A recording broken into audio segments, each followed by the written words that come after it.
I love it. All these familiar faces. It's so nice. Well, I don't see your faces, but your names.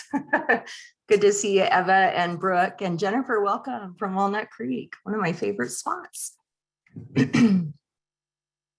All right, well, we're going to go ahead and get started again. I just want to be respectful of your time. So thank you so much for being here. I will admit people as they join, so bear with me there. But again, good morning and welcome. My name is Taryn Hyatt. I serve as the area director for our Utah and Nevada chapters of the American Foundation for Suicide Prevention. I'm also somebody with lived experience, meaning I've experienced suicidal ideation and attempts in my life. I'm grateful that I'm here and still, plugging along, and just really appreciate the time that you've taken today to join with us. This presentation is primarily for those who have supported or are supporting a loved one with lived experience, but it really is for anyone who's interested in learning more, because many of us are going to need to support someone at some point in time.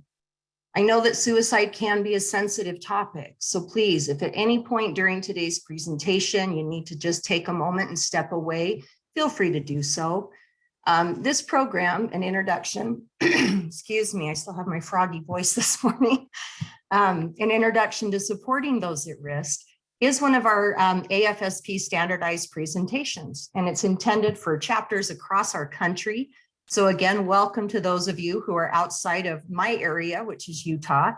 The content is prepared by AFSP experts. So there is an outline I'm going to follow. And again, at the end, I will have time for some comments and questions. And then after we close, I'm also going to follow up with an email that will give you some frequently asked questions, as well as some resources for those who have lived experience. Again, as mentioned, just for those just joining, welcome. Please keep yourselves on mute. We all know the drill. I'll also invite you, if you have questions, to chat them in the chat as we're going.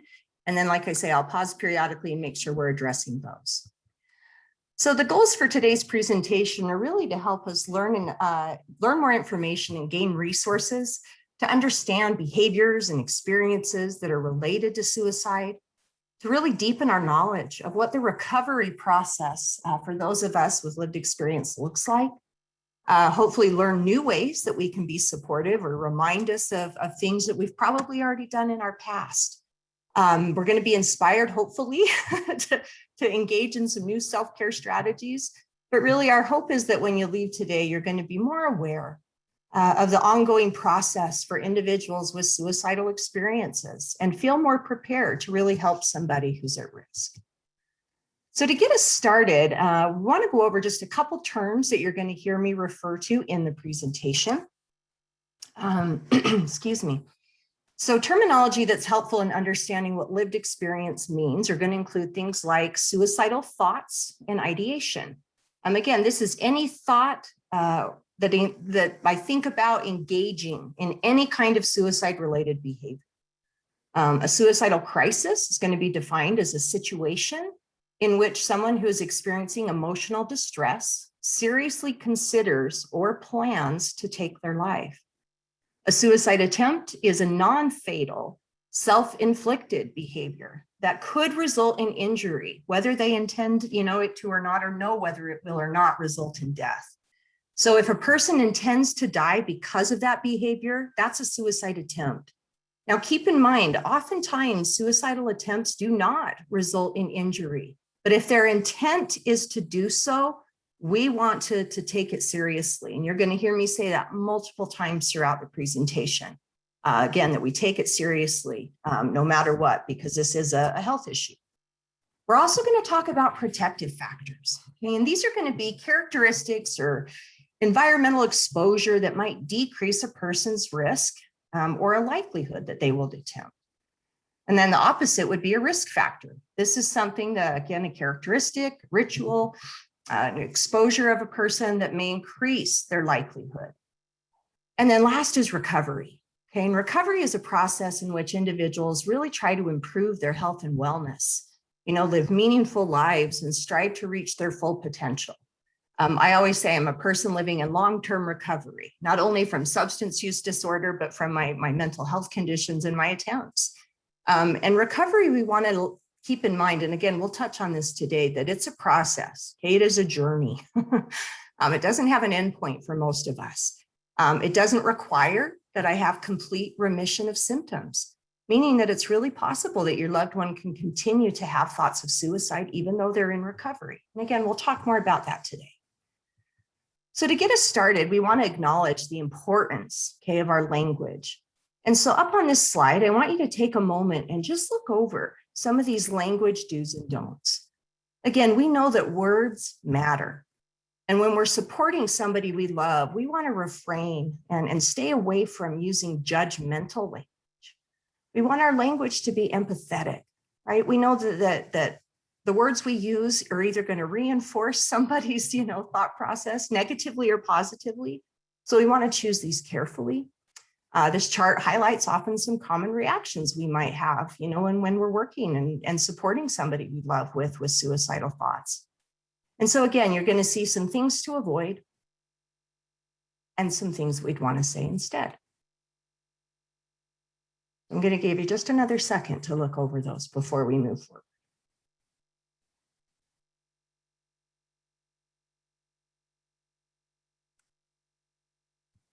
All right, before we dive in, again, we're going to talk a little bit about what we know about suicide.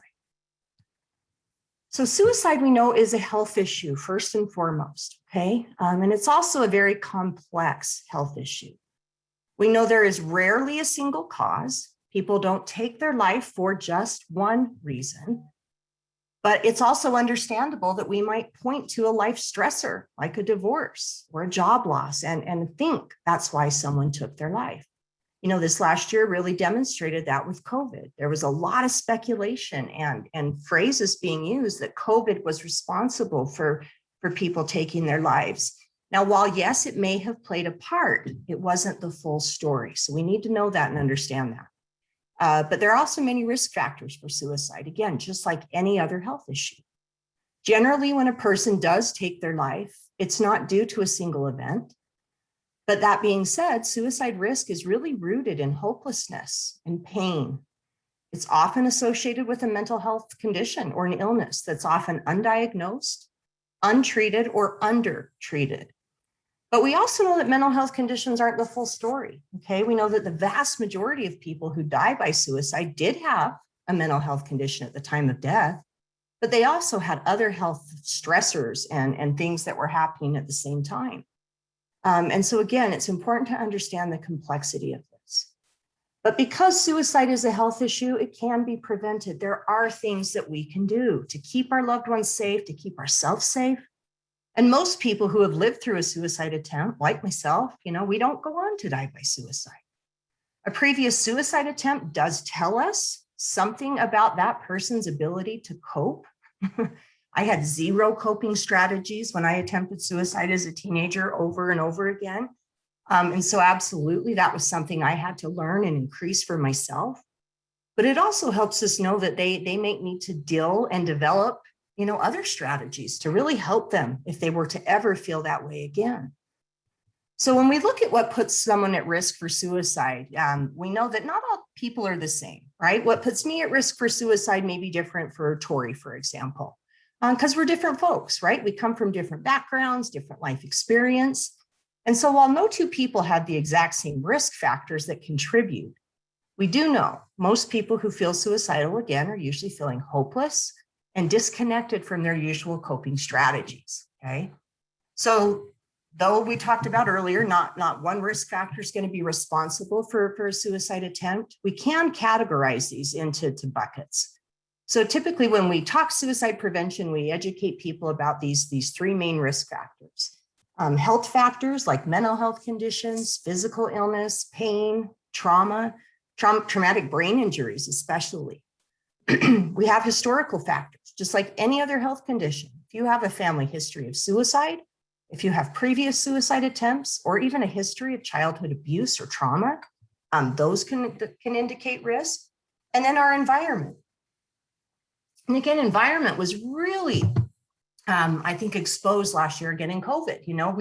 We we got to see what it was like to have added stress. And most of us became very familiar with what our environments were on a day-to-day basis. But, environmental stressors are important to consider because this could be rejection, prolonged stress like the pandemic, like the political climate, the racial injustice and things that we've seen. But most importantly, access to lethal means. What do we have in our environment? And it's really the combination of all of these things interacting with each other that contribute with those life events. So suicidal feelings and behavior typically come out and emerge when people have these interactions. And again, it could be one of these, it could be more of these, but we want to keep in mind the risk when we're talking about suicide. So next, to understand a little bit more about what lived experience means, again, we want to remember that we're unique individuals. So my experience with suicide is going to be different than someone else's. It could, again, be different in the way I think about it, whether I have feelings about it or whether I actually act on those feelings. We know that some people experience frequent suicidal thinking, meaning it is constantly a part of their everyday, while others may only experience it during times of crisis or when our mental health starts to, last year in September, I felt myself getting really, really spun out and started having those thoughts again, and I hadn't had them in years. And so for me, that's an indicator. If my brain's going there, my mental health has taken a dive. So what do I need to do? So again, we want to be mindful of that. We talked about earlier that some people's suicide attempts may have ended them up in a hospital setting, while others may have never received treatment. I had multiple attempts as a teen that nobody knew about because I'd wake up and go, oh, well, I'm still here, and take care of what I needed to and go on about my day. And so that's interesting to think about. We also know some people have had multiple attempts that nobody even knows about, or maybe it occurred a really long time ago. So these are complex, as you can see. And again, each one of us is going to have our own path, our own reason, right, for feeling that way or attempting. But again, deterioration in our mental health is a key factor alongside those life stressors that we just talked about.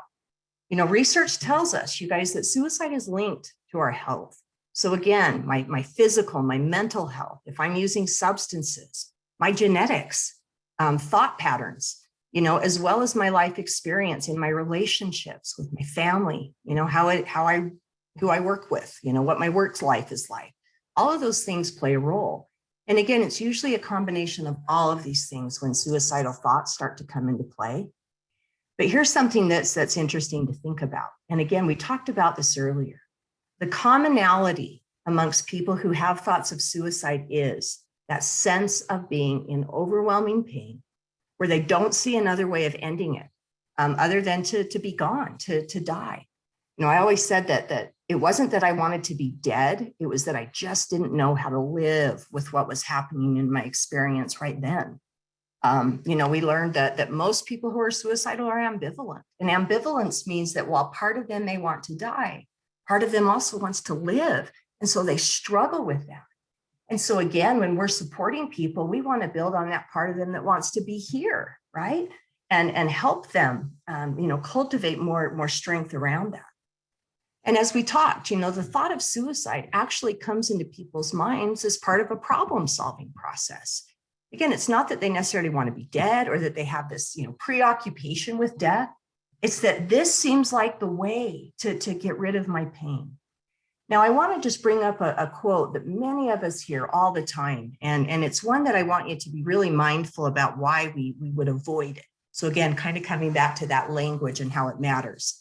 How many of you have heard, that suicide is a permanent solution to a temporary problem? And I would bet all of you could raise your hands.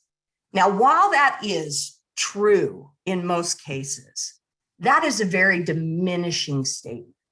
Because obviously the person in crisis doesn't feel like the problem is temporary, hence why their brain is to the point of thinking it can kill oneself. Again, if we think about our human instinct to survive and the strength that it takes inside of a person to go against that and actually, injure themselves to the point of death, tells us that they're in a lot of distress. Okay, so again, be mindful of statements like that.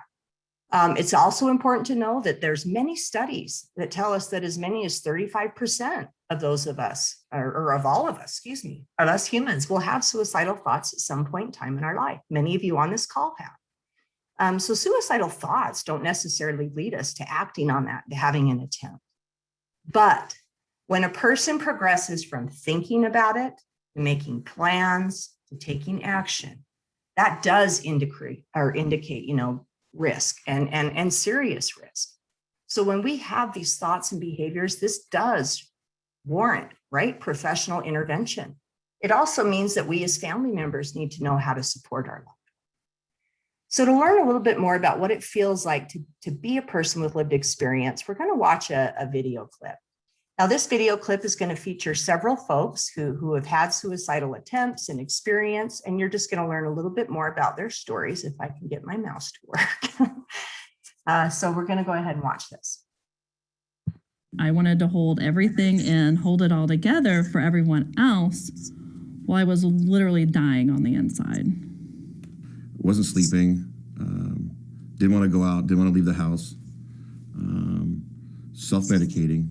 In fact, thinking that, family would be better off without me. I started pushing away from people that were there and supportive of me. Blowing things off that I used to enjoy doing, just kind of going to my room and just staying there. I began to say goodbye in subtle ways, letting my parents know that they've done a good job raising me.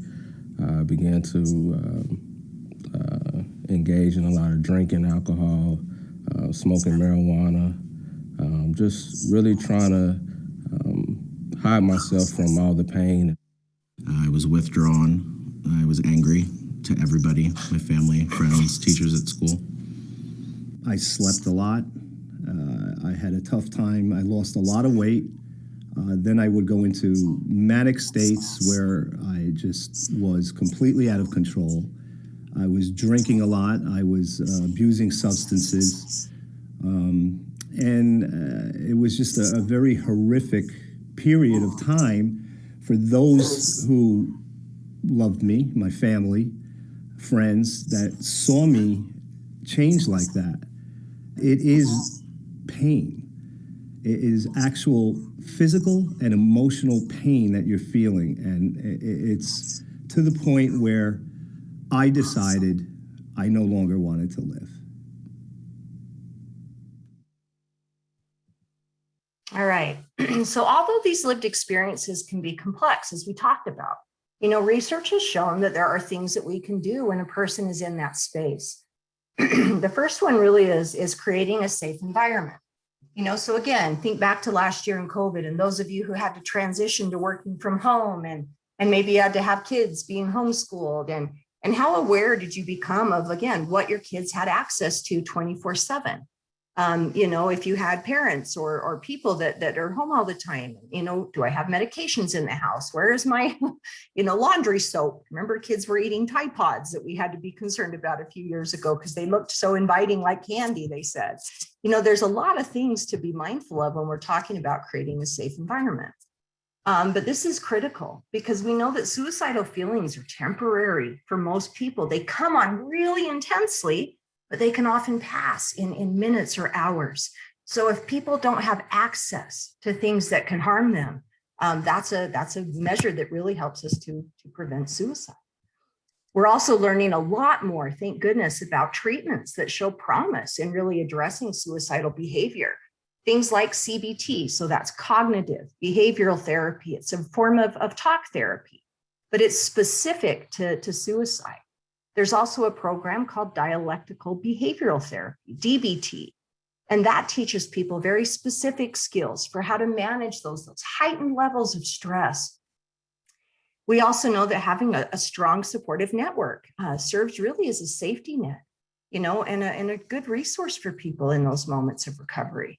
So our family members, peers, your mental health provider, your family doctor, your religious community, if you're a part of one, even just your friends and local community members or allies, really help to form these vital support networks. And so that's what we want to look at next is what can that recovery process for people look like? Oops, if I hit the right button. You guys don't know how grateful I'll be when we can all be back together in person and I can see you rather than talking into my computer. All right, so let's talk a little bit about the recovery process, okay? So the recovery process, again, is something that we talked about being a journey, right? It's not going to be linear for folks. It can change. But here's what you need to know about this, is that your loved one is going to come through peaks and valleys in this process. Maybe you never knew that they had suicidal experiences until recently, or maybe you've been worried for a long time and just haven't known what to do. So we're hopeful that we can help you learn how to cope with maybe a new understanding about what this looks like. And we'll talk more about that process now. So when we define recovery, and I love this, okay? Recovery is a process in which individuals improve their health and wellness and learn how to manage their mental health, okay? And they do this to live more meaningful lives. So again, it's helpful to think about this process as really a series of steps. There's going to be a lot of self-discovery for you and your person, as well as a lot of learning, support, and obviously, treatment. And so there's going to be some varied components that we have to consider in this process. So I love this picture. And again, you're welcome to take a shot of the slide if you like to. Again, I'm also going to send out some resources so you have this. But as we talk, there's a variety of components that are going to play a role here, okay? Again, recovery is going to be unique for each person, but there are some common characteristics, just like we talked about with suicidal thinking, right? There's a commonality. The process of recovery really values autonomy, meaning the person's ability to choose and giving them their choice of what that looks like. But at the same time, we want to engage external supports, right? Our network of people and treatment. So really your role, as someone who cares about them is to help them feel supported. You can encourage them to engage in self-care and treatment. You can't make them. And I think all of us have worked with somebody or loved somebody or raised kids. We can encourage all we want, but we can't make people do things they don't want to do. So instead, we have to be supportive and again, remind them that we're there, remind them that we have faith in their ability to do this. Sometimes supporting their treatment might mean that you're having to help make appointments. I don't know if any of you have ever had to try and navigate our mental health system, but it's a mess. And if you don't know how to navigate that, think about the person who's in crisis trying to navigate it. So we'll talk a little bit about some of those community resources that can help you. But again, you might need to be that one that helps do that for your loved ones so that they don't have to have that added stress when they're just trying to, stay alive day to day. Your loved one might need support advocating for themselves, and voicing what their needs are to their mental health provider. And so again, encouraging that. We'll talk in a little bit about what you can do if it's your child. But again, you may need to be that person. Also keep in mind, you guys, it is not uncommon for somebody who's in this recovery process to still have thoughts of suicide, okay? I equate this to substance use all the time. I'm in recovery from alcoholism, but trust me, there are days that I think about drinking. But again, because I'm in recovery, because I have a process, because I've engaged in treatment, I know what to do when those thoughts come. The same is true for me with my suicidal thinking. Because I know now what to do, because now I have these coping mechanisms, I don't have to act on the thought. So don't be overwhelmed, when they say, I'm still thinking about it. Be glad they're talking to you about it and encourage them to still talk openly, to tell their provider so that, again, we could work through that with them. Again, as we talk, recovery is a process, okay? This is going to take time, and it's important to remember that. When you're trying to heal emotionally and then often sometimes physically after having a period of suicidal stress, it can extend long beyond your initial treatment, okay? I know for me coming out of the hospital for my suicide attempts as a teen, I was hospitalized multiple times. And, I'd get out and everybody would think, well, you've been in there for, 2 weeks, she's fine. And I wasn't fine. It took time to get better. And I needed people to remind me that because I wanted to be better quickly too. I wish that I could be fixed, like that. So remember that it's different for everyone. You're going to have ups and downs. That's why we say it's a nonlinear process. And there may be times that you wonder, my goodness, is this person ever going to get better? I think we've all been there. And so keep that in mind. Since the course of recovery can vary, it's important to remember that, again, it's a process. Keep being encouraging, be supportive, but also make sure that you're taking care of yourself. And yes, Mindy, I love your comment. You know, we're going to talk about safety plans in just a minute. So for those of you who don't know what they are, you know, a safety plan is a tool that we utilize, and we'll get there in a moment. But I'm with you. I think that everybody should have a safety plan. And I'm going to encourage you guys, after we talk more about them, to create one for yourself if you don't currently have one, because they really are a great tool to help you. Excuse me. All right, so now let's move in to our next session or section. Never mind. Tongue-tied. All right, so again, this is ways that you can learn how to be supportive for your loved one. We know that if a person is experiencing suicidal thoughts, they may perceive themselves as being really alone, or they see themselves as being a burden. Okay, they don't want to burden the people that they love. So again, we just want them to know, hey, guess what? You're not a burden to me. I did a youth training a couple of weeks ago at a church group, and I'm talking to all these young people, and we talked about this burdensome feeling. And I said, because the parents were there at the same time, and I said to the parents, I said, parents, are your youth a burden when they're stressed out? And parents all go, no. And I said, say that to them. Say that to them right now. You're not a burden. Because again, that's the lie that depression tells ourselves, is that, oh, I can't give this to others because I'm a burden to them. So again, instead, you know, say, hey, how can I support you? You know, let me know what I can do to be available to you.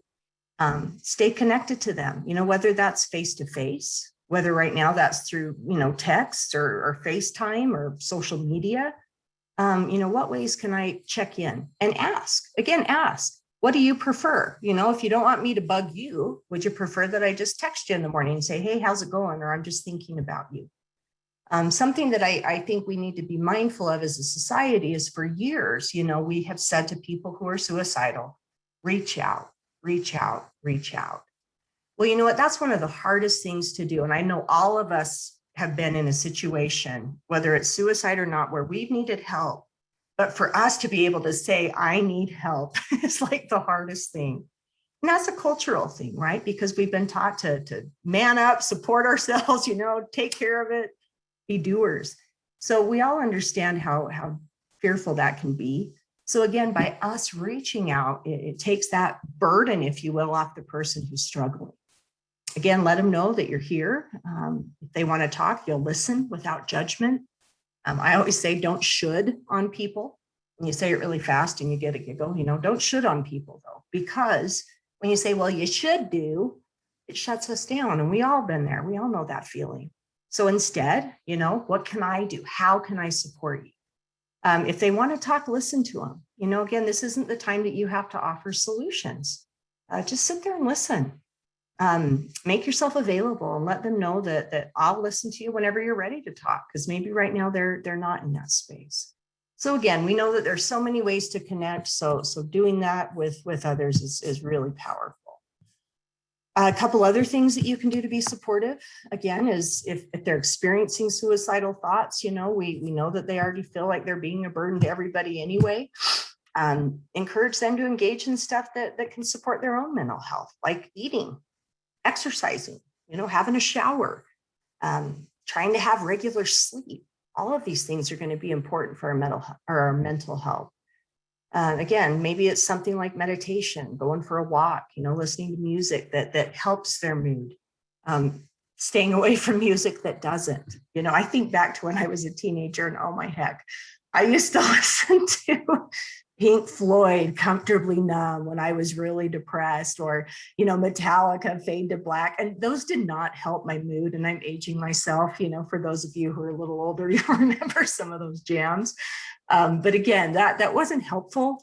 You know, Tom Petty, Free Fallin' would have maybe, you know, brightened my moods a little bit better. So again, help them identify ways that support their recovery and reduce their workload maybe. Again, I remember coming back to school after my attempts, and you know, not that I needed special accommodation, but nothing was even talked about, you know, and you want to remember, this is a health issue.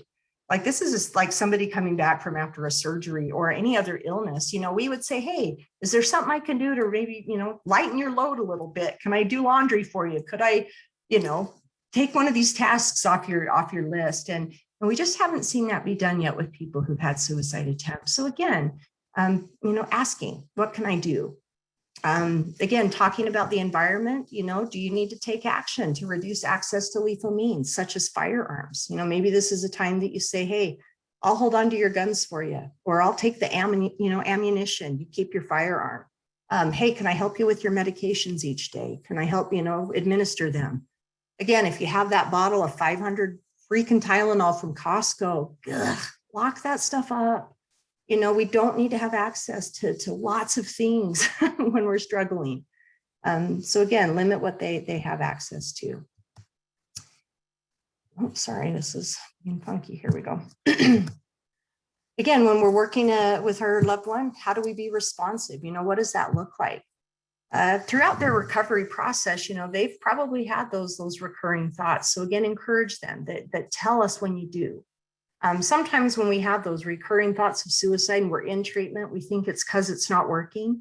It doesn't mean it isn't working. It just means that it's a process and it's going to take time. So remind them to be patient with themselves. And then we also have to be patient with them. Because again, we want them to be fixed too. We want them to be better. But rather than, rushing them along when they say, hey, I'm thinking of suicide still, say, okay, tell me what's going on. Tell me what you're feeling. Let them know that you take those thoughts seriously. And again, you want to know more about that. Okay. And so that's when we can start looking at how do we respond in crisis. So we are going to watch a quick little clip that's going to give us some guidance. And then we will look more into the safety plan that Mindy alluded to, which is awesome. Get my cursor over here. I think it's important to know that at any point, if you're concerned about your loved one, or if you start to feel like what's happening is reaching a different level of seriousness, you can always reach out yourself. You can call the National Helpline. You can let them know what you're experiencing with your loved one and get some guidance from them.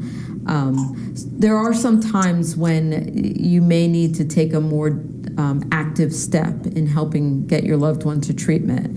For example, if you find that your loved one has attempted to secure means to harm themselves, if they've made an attempt, if you learn of an attempt that has occurred, or if you discover an attempt in process, these are times when you really need to get your loved one to be evaluated and not wait. So this would mean going to a crisis center, an emergency room, or in the midst of a medical emergency, such as a suicide attempt, even calling 911. So there are some times when there will be more urgency and more importance of taking an active step. And you should, when in doubt, you should consult with the crisis line. You can consult with a mental health provider, including your loved one's provider if they are already in treatment, letting them know that you are experiencing some things with your loved one that indicate things are worsening, and provide them with that information so that they can help enter into the decision-making around treatment. Oh, there you go. Sorry, I love that clip. Dorian Marshall is our vice president of programs and mission engagement, and a longtime, psychologist and expert in the field. And it's true. Sometimes those situations do get bad, and we get stuck in this. Oh crap! Now what do I do? And so remember, there's so many resources that we can reach out to help us, but also that our loved one might need to hear. So again, let's look more into treatment. If your loved one is interested in getting treatment but doesn't know where to start, there's some really practical things that you can do. And that's by starting to just look for a mental health professional or a provider around you. Again, start with your insurance if you have insurance. Reach out to your insurance and say, where are the behavioral health providers that my loved one can see? There's also some great resources that we'll share at the very end. And again, I'll send them out to you. But SAMHSA has a Find a Mental Health Provider. Psychology Today is a resource that you can look in your local area. They also list what insurances are accepted. if you have, what's the other one? Our website also has one for finding a mental health professional. But again, sometimes it's even starting with your provider, your family care practice provider, and saying, hey, who do you know that's good, or who do you refer people to? So that you can find somebody that has a fit, with your loved one. So that's a great thing to start. Again, treatment is available. While yes, it's not perfect and our system needs a lot of work, there are access to resources. Another free resource that I think people don't always know about is Nami. The National Alliance on Mental Illness is a fabulous resource to, again, get people free treatment. It's support groups, it's peer-based, they can help you navigate that system. If you've never done this and you need help, reach out to NAMI's recovery peers, because they'll again help guide you and walk you through what's available. We also have, sliding scale fees for people without insurance through our local mental health services. And so again, there's resources that you can access if need be. You can also, get permission, from your loved one to collaborate with their treatment provider. Say, hey, is it okay if, we can have conversations too, and again, invite them in so they can practice autonomy. But say, is there something else that we could be doing to keep you safe? Sometimes, again, too, if your loved one is put on a medication, you might observe changes in them that they don't observe. So you being able to share that with the treatment provider is helpful, and being able to hear what some of those side effects could be, so you could be watching for them is always, a good thing to think about. And then again, encourage your loved one to get a safety plan. I'm going to go back to Mindy's comment. It really infuriates me personally that we wait until a person has had a suicidal crisis to talk about a safety plan. We should all have a safety plan. Again, this is a list of coping strategies, sources of support. Outside of the crisis moment, I develop this, not when I'm in the moment. I develop it before, so that when that moment comes, I know who to call, what to do, where I can go. And again, it's a tool that I can refer back to frequently. Okay. And again, I'm going to share a couple of resources in a moment of where you can access that outline. But next, we're going to watch a quick clip that references teens. So if you have a child or teen who's suicidal, what can you do, and where can you get them help? So we'll watch this one quick.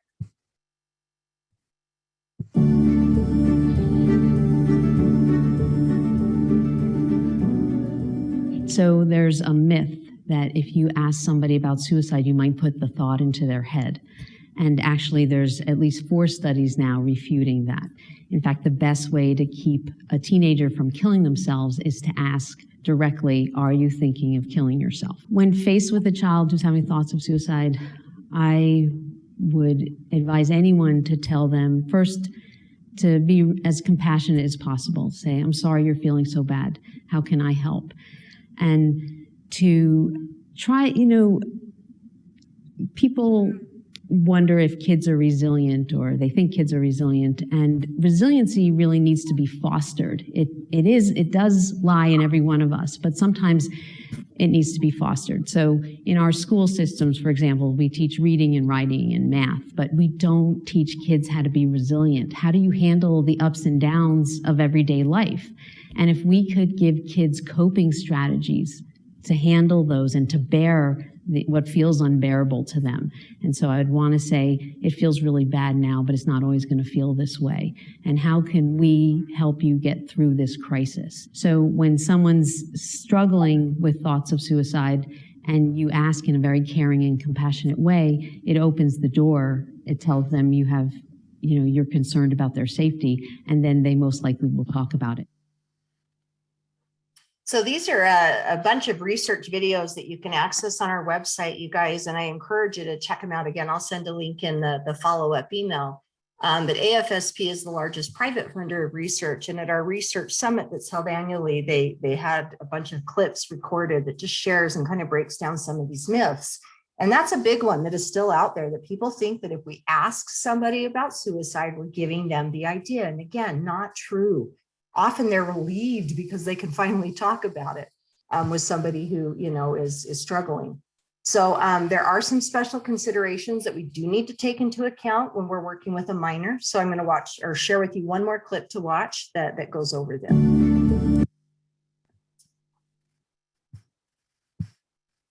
If your loved one is a minor under the age of 18 years old, you may need to take a more active approach to help them connect to treatment.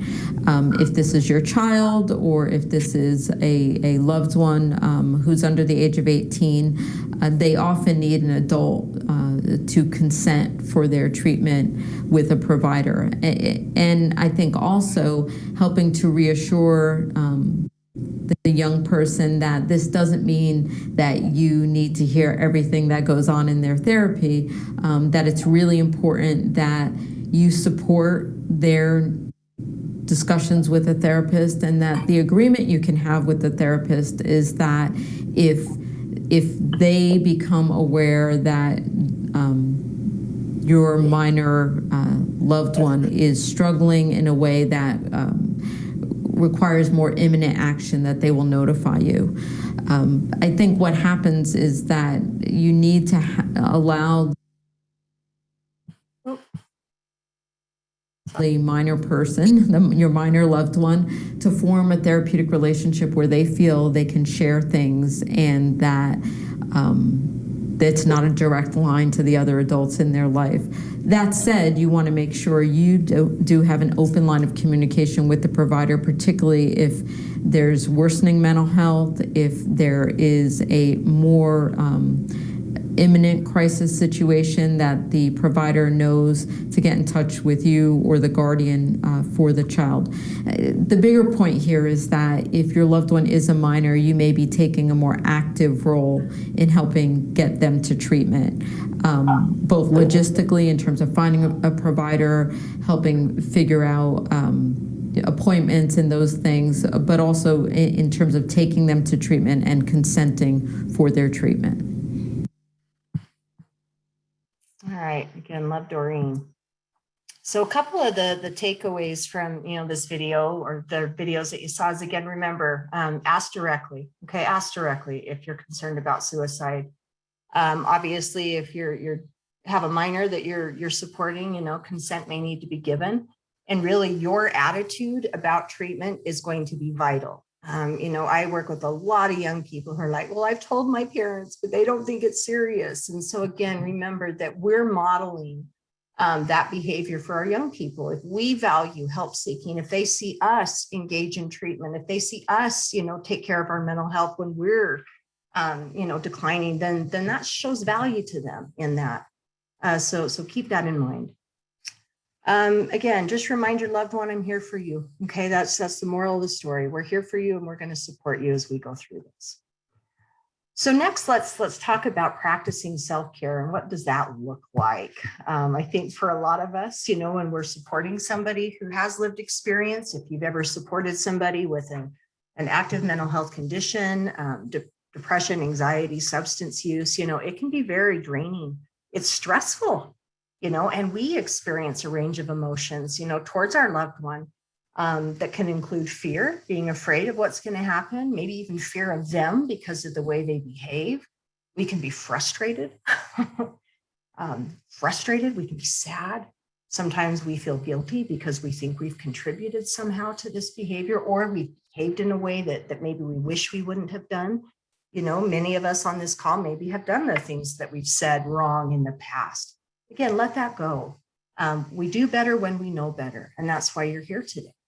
So remember that we might experience a range of emotion, and it's okay, but it's also important that we take care of ourselves. I think of any other, illness, cancer, right? There are support groups for family members who care for those living with cancer because of the toll it takes on us. There are support groups for those who care for people with Alzheimer's and dementia because of the toll it takes on us. That's why they have Al-Anon, right? And so again, Nami offers tremendous support groups for those of us loving and living with somebody with mental health condition. I'd encourage you to check out Nami. But again, there's some basic things that we can also do to take care of ourselves. And we're going to watch one more clip about why self-care is so important as a component of us recovering and taking care of somebody. Maybe. Here we go.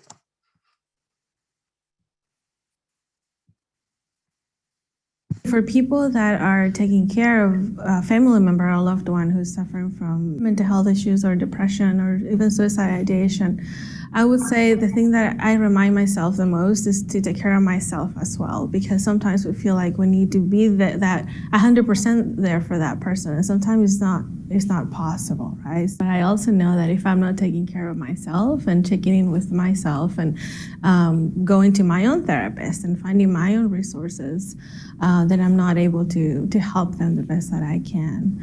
I would also say to them, you're not alone. There's other people that might be taking care of other family members or loved one as well. So to reach out and to find that support for them as well.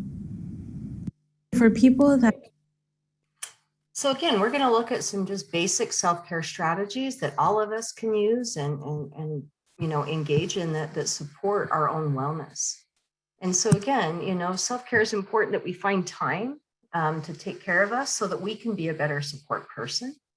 If your loved one is isolated, you might find yourself having to spend a lot of time with them. And so again, it's reaching out to somebody else and saying, hey, could you have a turn? I know with I just think back to my mom when we cared for my grandpa who was in a care center and had a stroke, and, my grandma had already left and was passed away at that time. And, it was hard, but they had to take turns, and it's okay, to find those roles in your own family. So again, I want you to think in this section, what are ways that I can nurture my mind? What are ways I can take care of my body, my soul?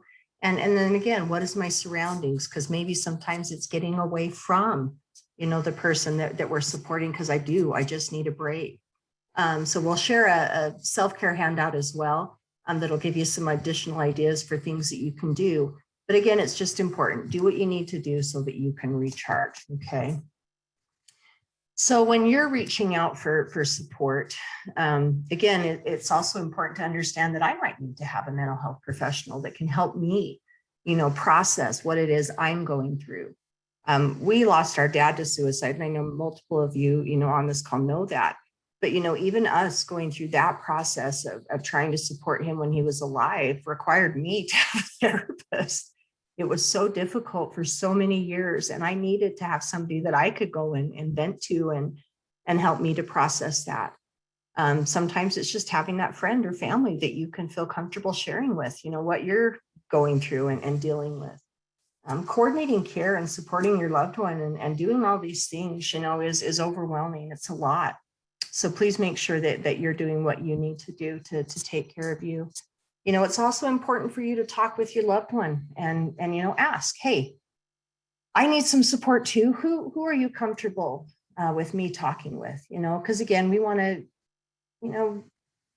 respect their anonymity. And again, if they're not out there talking about this attempt and this experience, we don't want to be doing that also.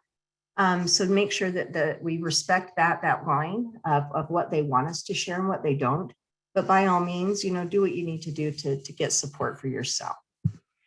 So the last few slides we're going to share, and then we'll open it up, are really just about resources and where we can access support, okay? Again, you heard mentioned by Doreen that there's always the crisis line that's available to you. So again, if you do not have these numbers saved in your phone, take a picture of this. I will send out a multitude of resources for you in a little bit as well. But the crisis line is a fabulous resource because you don't have to be in crisis to call it. Like if you're just trying to figure out what the heck do I do? Here's what my loved one's doing. I'm not sure, how serious this is, call. So the text line is that 741-741. Now in the state of Utah, remember, we do have an app called the Safe UT app that you can download to your phone and utilize the chat feature as well. Make sure your loved one has access to these resources. The National Suicide Prevention Lifeline right now is 1-800-273-8255. This number is going to transition to 988 come July of 2022. But until then, still use this Lifeline number. Any of you who have smartphones, you can say into your smartphone, okay, Siri, okay, Google, I'm thinking of suicide or I need help for suicide, and it'll bring up the National Lifeline. But these, again, are important resources that we can utilize. The National Lifeline is going to route you to your local crisis center based on area code. Okay. Now here's something else that I want you to be mindful of. Right now in our country, what we have seen is an increase in help seeking, an increase in call volume, again, because of everything happening. So what that means is we absolutely need to continue to advocate for more funding and resources for our crisis centers. Like right now, I know in our state in Utah, we need to hire probably 25 more people because we have that many calls coming in. So that can result in a wait time. But what the Lifeline has done is that nobody waits for longer than 3 minutes before it rolls over to the next available crisis center. So again, be mindful of that, that could happen. If you've never called the Lifeline, I invite you to call it yourself so you can see what the experience is like. Again, in the state of Utah, our calls are funneled to the Huntsman Mental Health Institute, formerly known as UNI. And that's where you can, again, talk to a licensed clinical social worker, mental health professional to guide you through what to do. As always, if there is an immediate threat, if there is an imminent danger, please call 911. That way you can get direct services ASAP to help you. There's also some additional crisis resources, such as walk-in clinics. Again, if you think of Salt Lake Behavioral Health in Utah is a great example. University of Utah, I still haven't gotten used to calling it Huntsman, but they have what they call like a walk-in clinic where you can come in, be evaluated and see what steps are needed. An emergency department is always an option. ERs can always take people, again, without ability to pay, without insurance, all of that. To do an assessment and see, what kind of help is needed.